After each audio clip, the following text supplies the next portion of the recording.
Thank you, Vic, and good morning, everyone. So it's my pleasure to be here today and continue this sequence that you've seen where John started out at the higher level and tied the principles to the Joint Strategic Plan, and now Steve has offered a fisheries manager's perspective. I'm going to get into the weeds a bit more and talk about how we turn words into actions and avoid having these documents sit on a shelf and collect dust, and then following me, you'll hear an applicator, I think, talk about how these can help them. So that's the sequence. If you haven't picked up on it already, that's how we're moving along here. So I'll start out very general, then I'm going to get very specific, and I'll end up with describing some of the progress that's underway in Lake Erie. The Lake Erie Committee is advancing some of these steps that I'll talk about. So you've seen this slide a bunch of times. I'm not going to go through it again. But I do want to say, if you kind of think about this as building a puzzle. So if you're building a puzzle, you do it piece by piece.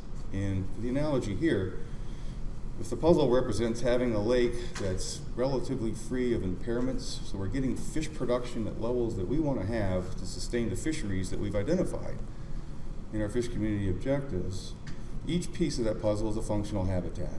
That's what we're trying to do. We're trying to get away from having a laundry list of things and really focus in on units that we can do something about. That's really the fundamental concept here. And because we do a lot, we're science-based as a group. There's a lot of things in there that lend itself to a scientific process. So that's what a lot of those words are about. But the real key additions, I think, are adding in the notion to do a better job of promoting the value that's added and making sure that we're acting on things that we can literally do something about. And in the end, as Steve mentioned, get this down to a few key priorities that we can address over short time periods. So the general application here is that the environmental principles would be used by the lake committees to identify those few key priorities to the applicators that make the decisions to either protect or improve habitats in these lakes, and hopefully achieving the outcomes that we think will happen. We don't always know that will happen, but this is adaptive. And the committees will be reviewing those outcomes, providing advice back to the applicators, as well as revising priorities as needed. So what needs to be done? So if you think about the fish community objectives as being the long-term package, if you will, so these, say they're 20-year type objectives, maybe longer, maybe a little shorter. Those are out there. And we have 5-year short-term windows under which the lake committees are to undertake these state of the lake reporting to report progress toward achieving those objectives. So the framework's there. We spent a significant amount of time getting the objectives in place. We do the reporting. We haven't really done enough on the short-term side to help identify these targets that can be achieved over 5-year intervals to fulfill the longer-term objectives. So that's a long way of saying we need to spend more time in this arena. So identify the priorities long-term for environmental, for habitat purposes, but think about milestones, think about things we can get done in 5 years. So as an example, if you're exploring protection of a coastal wetland, maybe the first 5 years, and it's one you really haven't done a lot with, maybe you need to spend the first 5 years getting programs in order so that you can evaluate progress. And the tangible outcome is we've built a monitoring capability as we've pushed forward whatever we're thinking we're going to do protection-wise. So you saw this slide from Steve, and really the first step here is to identify these functional habitats. And for 3 of the lakes, there's been some work done along those lines. They didn't call them that, but they've identified priority management areas. So it's literally drawing circles around systems that we know a lot about. I really don't see this as an onerous task given the expertise that we have in the Great Lakes and within each lake. Possible criteria, I think it's useful to formalize the criteria. Might be, firstly, they need to support the species that you've identified in the FCOs, that there's some evidence of repeatability of use in those habitats. So stock formation is a good indicator of that, whether you have those stocks currently in good health, or maybe there's remnant, or maybe they once supported that, but could come back if you could address some key impediment. And that there are options for fish improvement, so you can improve habitats for fish production. And that you can basically draw a circle around this thing and define it, put a name to it, so that applicators know what you're talking about. Now we start getting into the weeds. So some of the principles dealt with systematic assessment. So literally this means for each functional habitat and for each species or stock even, could be multiple stocks, probably one stock per species, but potentially more than one stock could use a habitat, just different times, or a different genetic strain. So you would evaluate for that particular stock the condition of those habitats for different life stages, identify impediments, identify the necessary actions.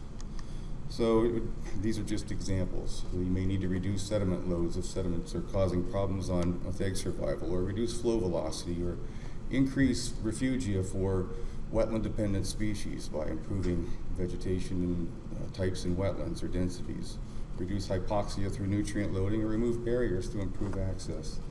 These are just examples that but you would do this literally for every stock that would be using that functional habitat system. So that could give you a fairly extensive list of things to do. So you just kind of do the math. If you had just 5 functional habitat systems identified in your lake and 5 species, 5 life stages, and if you just had one impediment, there could be more than one impediment per life stage, you could have well over 100 actions that you might think are important. And actually they are important, and you wouldn't discourage anybody from tackling any of them. The goal here is to whittle that list down so that we're not throwing all the pieces out to build the puzzle. We want to focus on these one at a time, because the other approach hasn't really worked very well for us. So we've got to prioritize those actions, and it's just some suggestions for things you might think about as you go through that exercise. So what's the current status of those impediments and severity relative to the life stage you're thinking about, and how certain are you of that? What kind of outcome would you expect to have happen if the action that you're promoting actually comes through, and what's the certainty around that? How much time would it take for a response if the impediment was, or the action was completed tomorrow? And does it benefit more than one stock or species or fishery? And our suggestion is that really that's a task for the lake committees to work on. So the technical committees need to fill in some of the information, but the prioritization and the ranking to get it to a smaller set is really needs lake committee oversight. So we've gotten through those steps. It comes down to a handful of key priority actions that you want to do now. So in the spirit of acknowledging that there's time demands on everyone, that you work out the hypotheses just for those key priorities that you're really promoting. So here's an example, working hypothesis. So if you look at the Lake Huron Committee's environmental objectives, there's priority management areas in eastern Georgian Bay, and there's comments about concerns of coastal wetlands in the Severn Sound area. Not my area. I don't really know if this is the best wording, but it's just an example. So if and these working hypotheses would have an if-then type wording. So if you do this, then this would happen. And the reason for that is it's conveying your working knowledge, uncertainty included, and you're expressing what the outcome would be. And I think that's the 10-second elevator message. That's the reason, one of the reasons to do this, so that you can convey this message to non-fisheries folks. So if coastal wetlands in Severn Sound are protected from further development, then species such as esossids and centrarchids would do better, and you would see some sustainable production from those species, from those sound wetlands, and that would help out some of the impediments in these priority management areas. And with that, you develop null hypotheses that would lend themselves to be testable. So when we do hypothesis testing, we're rejecting nulls. By rejecting the null hypothesis, you would validate the working knowledge. So the null hypothesis basically says fish production is unrelated to the amount of protected wetlands. I don't know if it's the best example. I was trying to find one that built in a protection rather than a restoration type example for something a little different. But the important part is to spell these out. Helps you identify the types of response variables that would be the indicators that you need to have in hand to evaluate outcomes. So if the applicators, in this case, maybe it's some community or something that can pass local ordinances to prevent further degradation or development of wetlands, and over time be able to show them that we're able to sustain the production from these species. The next step is for those key priorities, assess the potential value to the fisheries, as Steve mentioned. I won't go through all of those again. And again, this would be at the functional habitat scale.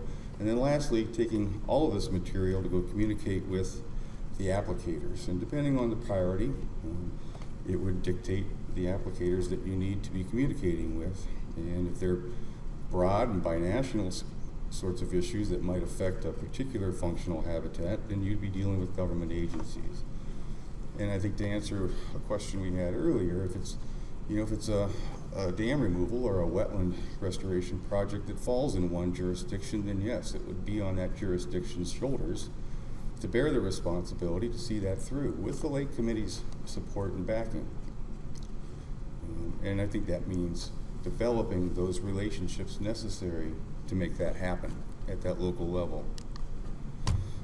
So just to summarize the process, the FCOs, the EOs inform this task of identifying the habitats, the functional habitats, assessing their condition, identifying impediments, the actions, using the existing priority management areas that are developed, identifying other priority management areas as a result, if you don't have those. And that's the technical committee role, as we see it.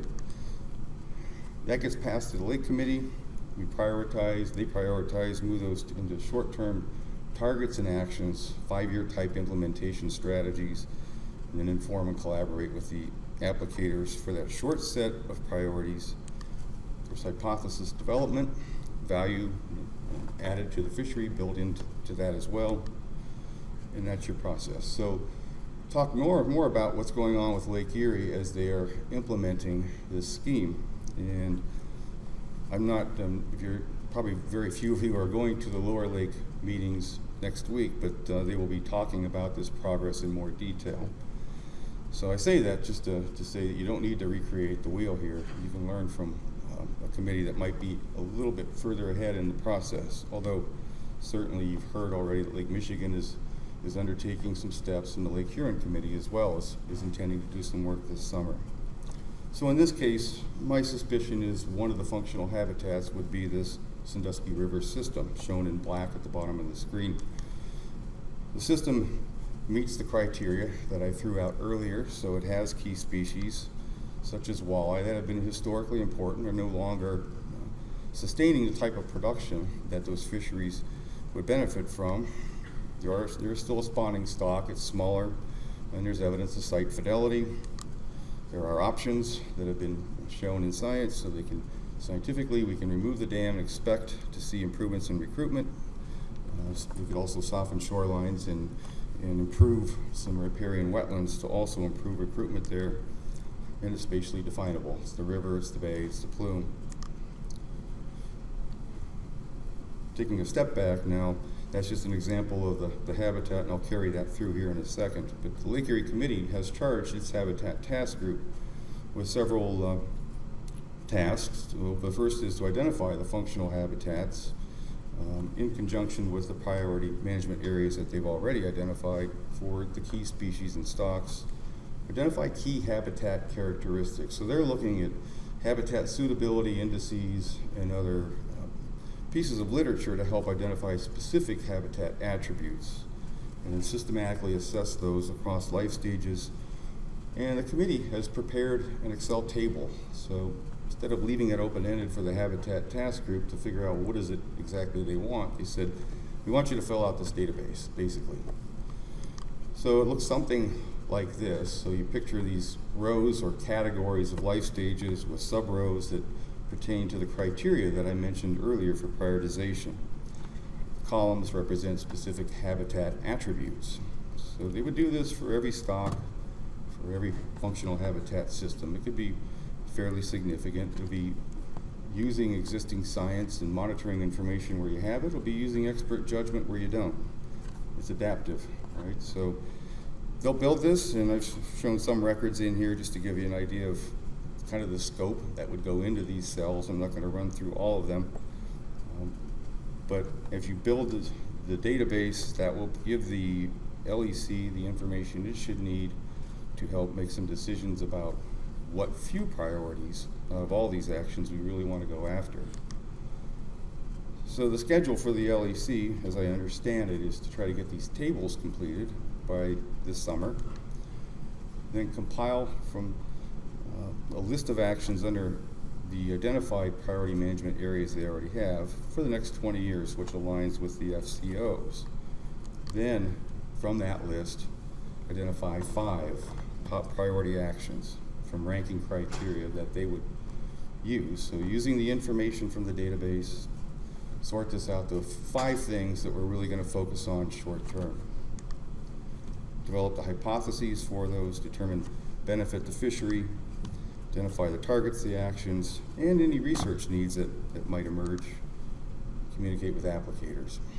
So the end of the year might be ambitious, but hey, they're going for it. So we'll get an update on that at the lower meeting, and we're anxious to see just how well the process plays out. And with that, I'm happy to take any questions.